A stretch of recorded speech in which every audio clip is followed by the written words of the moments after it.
Hello and welcome to the 1/106th of the second photography podcast. It's just me today, but I think it's going to be quite a good episode because I'm talking about my experiences buying gear. And let's face it, photography isn't the cheapest of hobbies, and buying gear is a big investment and it does cost a lot of money. So there are some good things to do and some not so good things to do when buying gear. And I'm going to talk today about my thoughts and experiences buying new and used gear. You may well disagree with what I say in this episode, and that's fine because what I'm talking about is my opinion, and I respect that other people may have different opinions to my own, and I'm happy with that. My aim is that the information I give today might be helpful to you at some point. It might save you some money, and hopefully it might save you some hassle as well. And we'll talk about that a bit later. So how can you save money on new gear? One of the things that happens quite often is big camera manufacturers often run cashback schemes, and they run typically in the summer and typically in the winter. Now, I've used schemes from Sony, Canon and Olympus. Just because there's cashback on offer doesn't mean you should go and buy something, but if you're going to buy it anyway, you might just put your purchase back a little bit and then the cashback offer comes out and you might get £30, £50, £100 back on something you were going to buy anyway.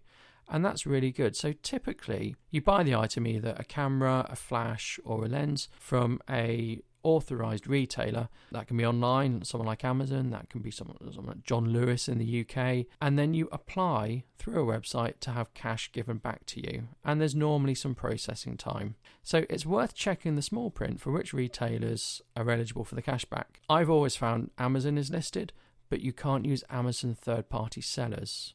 So you can't use companies that work through Amazon to sell their products. It has to be dispatched from Amazon, and they're all quite strict on that. Cashback schemes are for new items only, and when you register the website, you have to put your bank details in because the cashback gets paid into your bank. You're not going to get your cash back immediately, but if you don't get it within a reasonable time, you can follow up, and the companies normally straighten things out. So for one of them, I didn't get my cash back, and I eventually got it back, but I think that was sort of 3 months I ended up waiting to get my cash back, but I got it back. So cashback schemes are really good, but for new items, and they're quite narrow in the items you can buy. If you look at the Canon cashback scheme, they typically include printers and a few other things, but most cashback schemes are for lenses and cameras. There might not always be something you want to buy, but it's certainly worth having a look and holding out a little bit longer till the summer cashback comes around or the winter cashback comes around.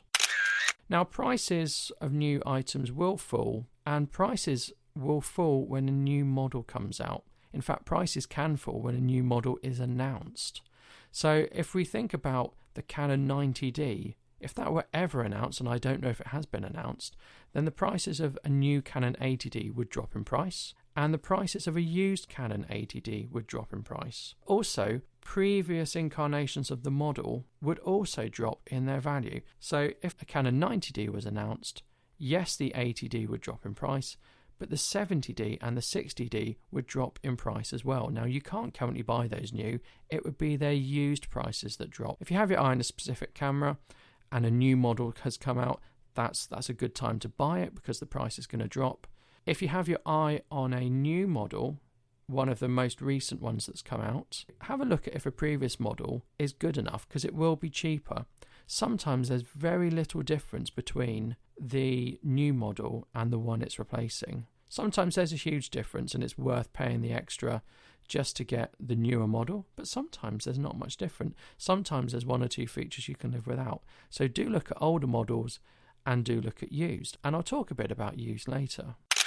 I find many third-party accessories indistinguishable from the original manufacturer ones, and they cost an awful lot less. I've made huge savings on camera batteries and flashes by buying third-party instead of from the actual camera manufacturer. So typically I bought second batteries for a camera, and when I bought a second battery for a camera, I've always purchased a third-party one, and the reason has been, well, it's a backup battery, so I'm not going to be using it all the time. I'm going to be using it in an emergency. I've already got one battery. The likelihood of needing two for the camera is fairly rare. It's only there as a backup. And buying a third-party battery is drastically cheaper than buying the manufacturer's one. Now, they're not as good, but I'd say they're probably 90% as good. So I haven't noticed a huge dip in performance. I haven't noticed a huge dip in quality. Obviously, the manufacturer one is always going to be the better one, but for a second battery, make the saving and use a third-party one.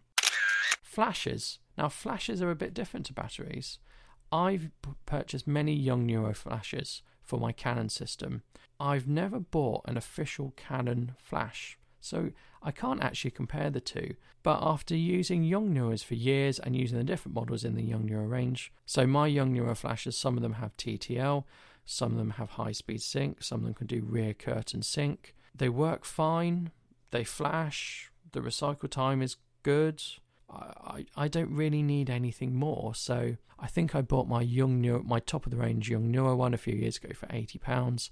I think the equivalent Canon would have been over £200. The Yongnuo one is still working. It's not like it's broken. It's been used lots and lots of times. So flashes are great to buy from third parties, and Yongnuo are good at flashes now, even if they have just copied Canon.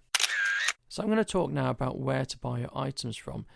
And this isn't primarily cost. My previous conversation about buying kit has really been focused on cost. But now when I'm talking about where to buy, I'm looking at different things. So if you go into a physical shop, while you can pick things up and touch the camera, which is not to be underrated, touching a product you're going to buy and seeing how it feels and stuff, you're not always likely to be given an unused product. You might end up purchasing a product that has been on display, or someone else has got out of the box, or someone else has fiddled with. And particularly for lenses, I don't like that. So if I'm buying a lens, I always buy online, simply because I know no one has opened that box if I buy it online. In the UK, I've got better rights to return something online than I have in a shop. So I know if I buy a lens from, say, Amazon or another online retailer, then no one's opened it. It's the same with the camera. I have bought cameras from shops, and when I've got home, I've looked and thought, oh, the box is open. And then I've looked and thought, that is an odd way that it's been packaged. It's sort of not packaged right. And then I've been asking questions of, well, has someone else been using this? Have I ended up buying the display model? I don't know. And for that reason, I always now purchase online. I would buy from the country you live in. You can use Amazon in different countries to get a better price, but I'm really talking about not buying things from Hong Kong. In the UK, I can buy things from Hong Kong and they'll take a little bit longer to ship than if I buy it from the UK. And I have bought 2 items from Hong Kong websites. The first time I bought something from a Hong Kong website, it didn't work, and to get the problem resolved was dreadful. The customer service I received was dreadful. They were just terrible. And in the end, I had to use PayPal to sort of reject the order and complain via PayPal. And then I got my money back. But we were talking months to get money back and get the problem resolved. And it was just a terrible experience. And after that, I have used another Hong Kong website, and it was fine. It arrived really quickly. The product was fine. I was happy with it. However, if there was a problem, I don't think I would have been too happy, because before I bought, I had a look at the terms and conditions, and there were lots of penalties and stipulations. If things went wrong, I would have been charged admin fees, quite considerable admin fees. I think I might have ended up being deducted £20 or £50. Now, that's not too bad, but when I paid £80 for the item, that's quite a sizable chunk. So Hong Kong websites do usually offer a postal address to return things in the UK, but I would probably avoid them just because I've used them twice and one was terrible. So while I'm sure they'll do a good service, I'm a bit sketchy, and it's really up to you. I've had good and bad experiences, but I just want to warn you about the bad experience I had. Now, if you are after used stuff, because it is cheaper, then I would really recommend Amazon Warehouse Deals. And I've spoken about them before on the podcast. They're where people have opened something, not liked it, and returned it to Amazon. And it's graded in terms of quality. And obviously, the worse condition it's in, the more discount you get. What I like about them, they have a really good returns policy. So if you buy something from them and you find something's missing that it was listed with, then you can send it back. And I have done that. If it's missing the manual, for example, but it says it had the manual, you can send it back, and they're quite good. I bought quite a few things from there, including lenses, interestingly, and I've been really happy. Basically, you're buying an open box. If it's anything more than an open box, it's normally listed. If things are missing, it's normally listed. If there are any marks, it's normally listed. But you do get a good reduction in price. And for some things, if it's got a scratch on, it doesn't matter. Now, if you want to buy second-hand and buy used, I would probably choose a reputable second-hand website. In the UK, Wex Photographic or MPB over eBay. And the reason I would do that is because I just find they have better returns policies. I have bought from eBay and I buy quite a lot from eBay. But I know if I use certain websites, I will have a better returns policy and I have more confidence in them. More confidence I'm not likely to fall prey to any scams. But don't be afraid of eBay. There are a few things you can do to make your eBay experience a bit better. And I've bought things on eBay and I've got some very good deals. And I've bought things that have been just slightly cheaper than Amazon, but they've arrived in good time. So my tips for buying on eBay are try and buy from a company with a good rating over a personal seller. And the reason being is companies with a good rating have a lot more to lose in terms of their reputation than a personal seller. So they're going to be really hot on things.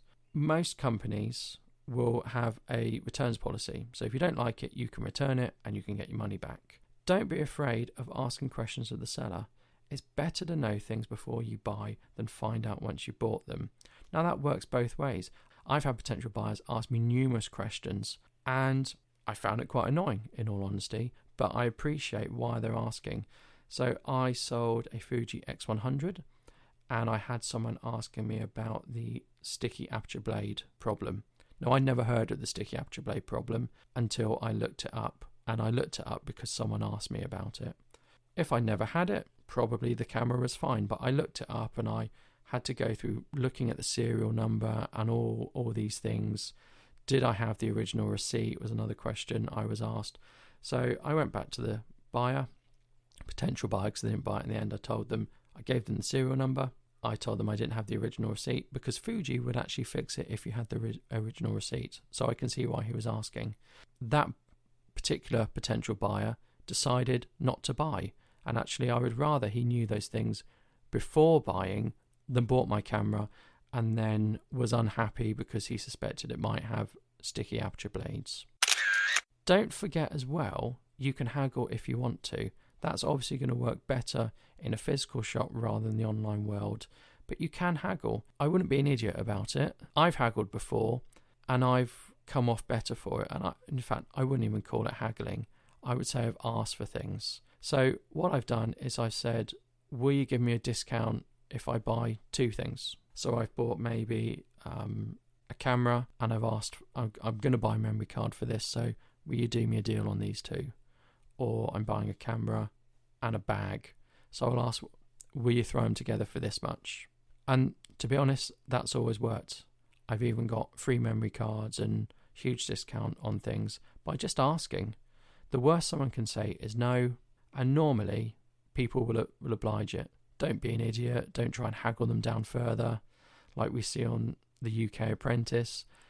Don't embarrass yourself, but there is no harm in just asking for a discount. Another tactic is if you're buying something and the box is tatty, or there's a few marks on something, or it's the last one and it's the display item and you're happy with it in the condition it's in, you can say, oh, it's the last, I see it's the display item, or the box is a bit tatty. What can you do in terms of discount? Well, you'll probably get 10 or 20% off just by asking that question. In fact, I saw a news article where this was someone in a shop who was told if anyone asked for a discount, immediately give them 10% off. Most people won't ask, but most shops will oblige you asking for a discount. If they say no, well, what have you lost? So I hope those tips on buying gear have been useful. I hope you've maybe picked up something, or maybe it's provoked a thought that hadn't occurred to you before. But do let me know. If you can respond or leave a comment, I'd be really interested in your feedback. If you have enjoyed this podcast or enjoy my podcast, please consider leaving a review on iTunes. It would really help the show out and I'd really appreciate it. Thank you. Goodbye.